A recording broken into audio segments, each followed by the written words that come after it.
सबसे पहले बात बीजेपी की हम करते हैं। 2024 चुनाव का नतीजा क्या होगा, इसके लिए अभी 1.5 महीने से अधिक का इंतजार आपको करना पड़ेगा। लेकिन चुनावी तारीखों के ऐलान से पहले ही मानसिक दौर पर बीजेपी ने अपनी बम्पर जीत का ऐलान कर दिया है। प्रधानमंत्री मोदी लगातार 370 सीट के पार का नारा दे रहे हैं, तो वही दावा एनडीए के आंकड़े को 400 पार करवाने का है।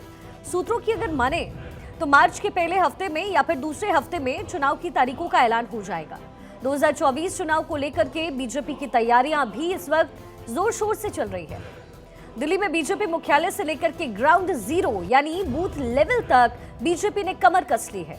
लोकसभा चुनाव 2024 की तैयारियों में जुटी भारतीय जनता पार्टी की कोर ग्रुप की बैठक दिल्ली पार्टी मुख्यालय में थोड़ी देर पहले ही खत्म हुई है।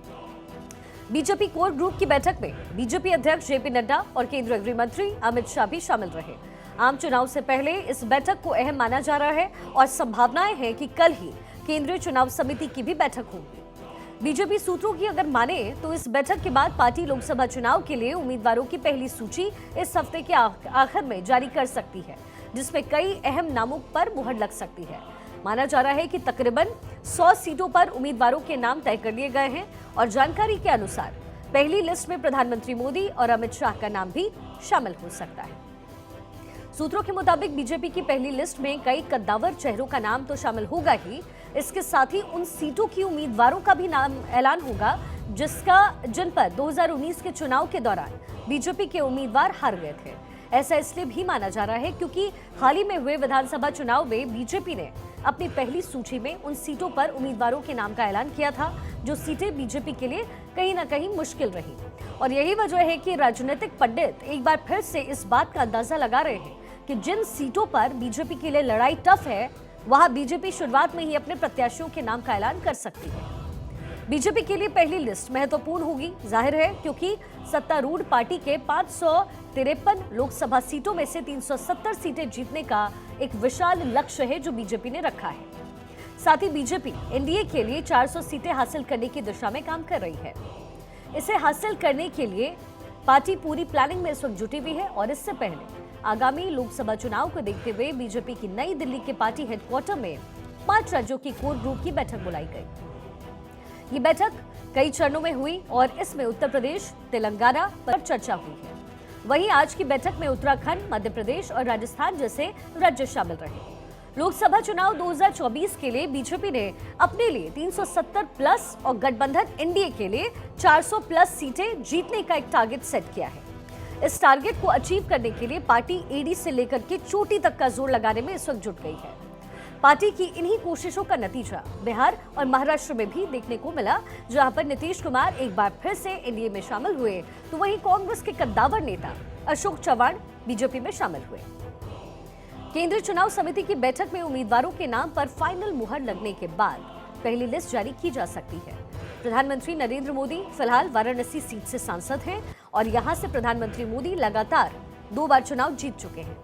2014 के लोकसभा चुनाव में उन्होंने 3,37,000 वोटों के भारी अंतर से जीत हासिल की, जबकि 2019 में जीत का ये जो आंकड़ा था वो बढ़कर के 4,80,000 के पार पहुंच गया। वहीं अमित शाह ने 2014 का लोकसभा चुनाव गांधीनगर सीट से लड़ा, जहां उन्हें बड़ी जीत हासिल हुई। इससे पहले ये सीट बीजेपी के दिग्गज नेता लालकृष्ण आडवाणी के पास रही थी।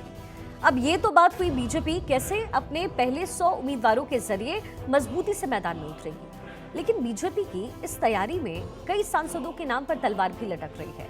माना जा रहा है कि बीजेपी इस बार अपने कई सांसदों का टिकट काटने की तैयारी में है।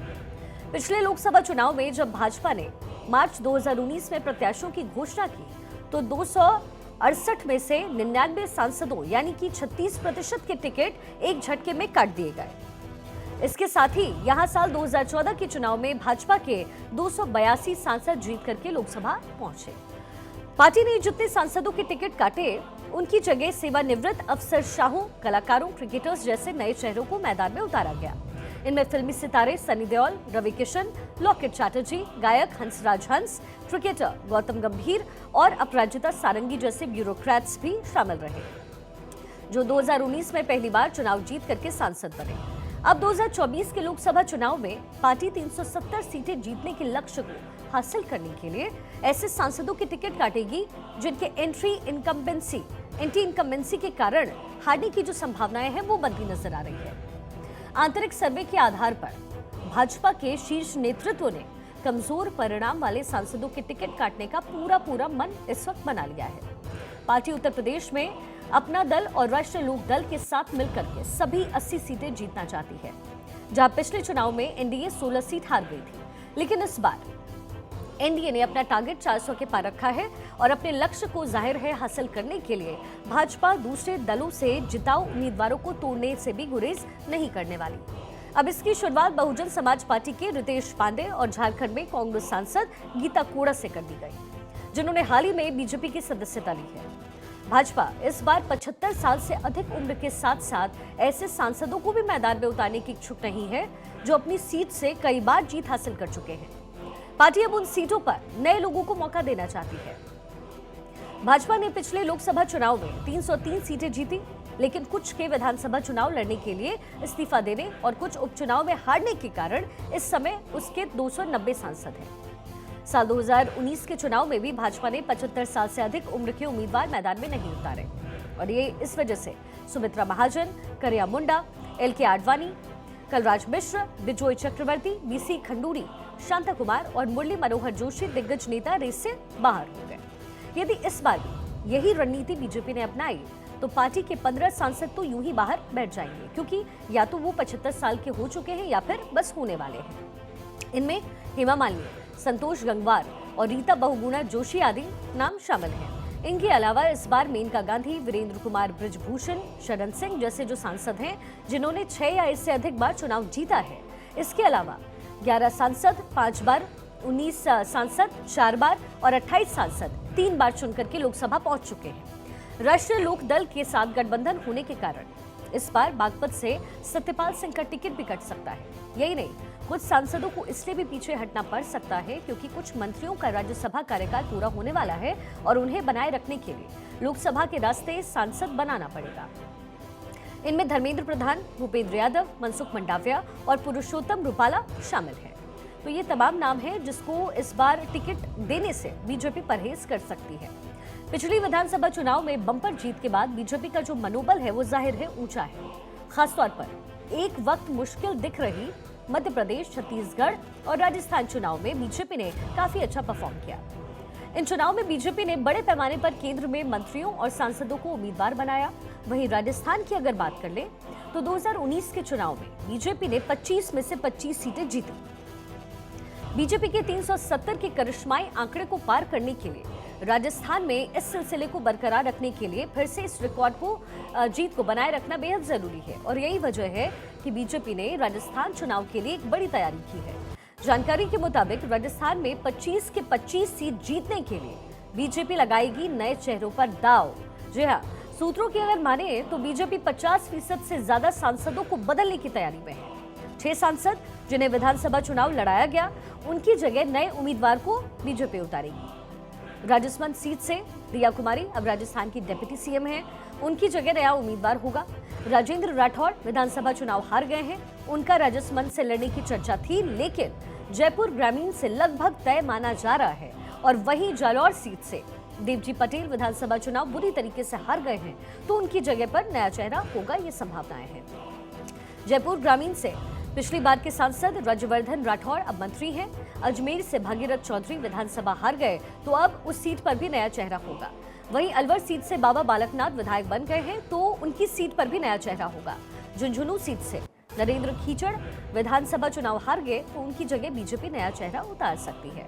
वहीं पूर्व अध्यक्ष सतीश पुनिया अजमेर या फिर जयपुर शहरी से लड़ना चाहते हैं। अब बात उनकी जिनका टिकट इस बार कट सकता है। उदयपुर से अर्जुन लाल मीणा, भीलवाड़ा से सुभाष बहेरिया, दौसा से जसकौर मीणा, बांसवाड़ा से कनक कमल कटारा। बाड़मेर से मंत्री कैलाश चौधरी को लेकर के भी काफी नाराजगी है।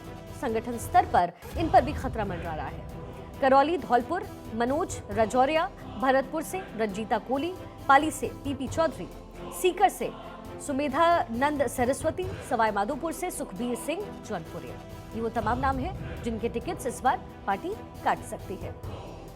अब चलिए बिहार को लेकर के क्या रणनीति है, क्या फॉर्मूला है, कैसे लोगों को टिकट बटेंगे, इसका भी जिक्र करते हैं। बिहार में जनवरी के आखिर में नीतीश कुमार अचानक पाला बदल लेते हैं और एनडीए के साथ चले जाते हैं। इसके बाद नीतीश सरकार का फ्लोर टेस्ट हुआ और इसी बीच बिहार में दोनों ही खेमे में खेला का दावा किया गया। 28 जनवरी को तेजस्वी यादव ने दावा किया कि बिहार में असली खेला तो अब होगा, लेकिन तेजस्वी बोलकर भी कुछ कर नहीं पाए और बीजेपी ने साइलेंट रह करके खेला कर दिया, जो अभी जारी है। जाहिर है अब पहला झटका जो है महागठबंधन को 12 फरवरी को फ्लोर टेस्ट के दौरान दिया और आरजेडी के 3 विधायक चेतन आनंद, नीलम देवी और प्रहलाद यादव तोड़ लिए। जबकि उस दिन सत्ता पक्ष के 6 विधायकों के गायब होने तक यही माना जा रहा था कि तेजस्वी खेला ही करेंगे, लेकिन दोपहर होते होते एकदम हो गया उल्टा।